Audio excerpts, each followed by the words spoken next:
নমস্কার, তিথির রান্নাঘরে আপনাদের সবাইকে স্বাগত। আজকে আমি বানাবো থোড় দিয়ে খেসারির ডাল। তো চলুন দেখে নেওয়া যাক আজকের রেসিপি।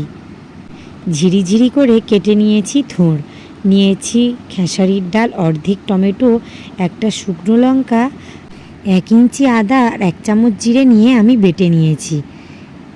এবার থোড়টাকে ভালো করে আমি হাত দিয়ে ভেঙে নেব। ঠিক এই রকম হয়েছে।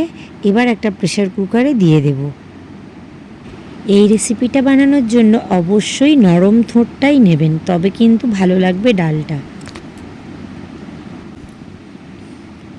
এবার দেব খেসারির ডাল।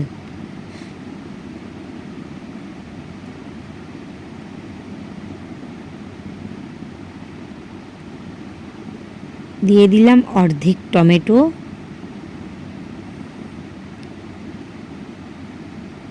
পরিমাণ মতো জল, 2টো কাঁচা লঙ্কা, 1/2 চামচ হলুদ গুঁড়ো। এবার প্রেসার কুকার ঢাকা দিয়ে আমি ভালো করে এটা সিদ্ধ করে নেব।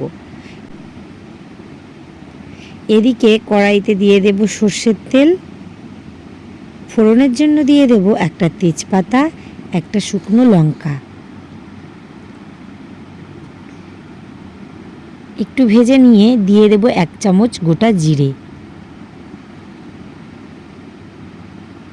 এটা একটু ভালো করে ভেজে নেব। এবার দিয়ে দেব জিরে আর আদা বাটা।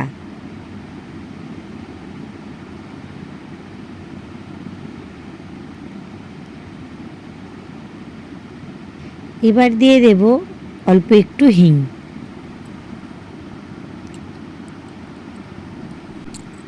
দিয়ে দিলাম পরিমাণ মতো নুন।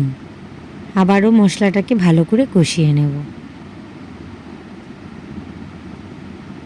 এবার প্রেসার কুকার থেকে ডালটা আমি বের করব।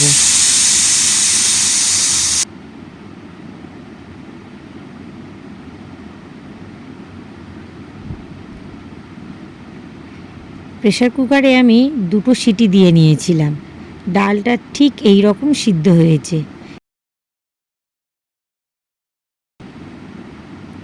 থোড়গুলো ভালোভাবে সিদ্ধ হয়ে গেছে। এবার এই মশলার মধ্যে দিয়ে দেব ডালটা। প্রেসার কুকারটা ধুয়ে একটু জল দিয়ে দেব।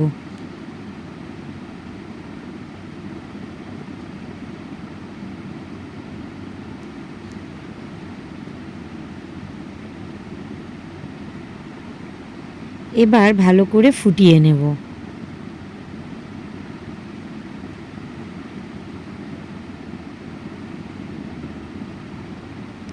দিয়ে দেব ভাজা মশলা। আমি জিরে, এলাচ, লবঙ্গ, দারচিনি শুকনো খোলায় ভেজে গুঁড়ো করে নিয়েছি। দিয়ে দেব 1/2 চামচ চিনি, দিয়ে আবারও ভালো করে নেড়ে নেব। এই ডালটা আপনারা রুটি বা পরোটার সাথেও খেতে পারেন, দারুণ লাগে। একবার বাড়িতে বানিয়ে দেখতে পারেন, খেতে কিন্তু ভালো হয়। আমার এই রেসিপি যদি আপনাদের ভালো লাগে অবশ্যই লাইক, কমেন্ট ও শেয়ার করবেন। আর চ্যানেলটিকে সাবস্ক্রাইব করে পাশে থাকার অনুরোধ রইল।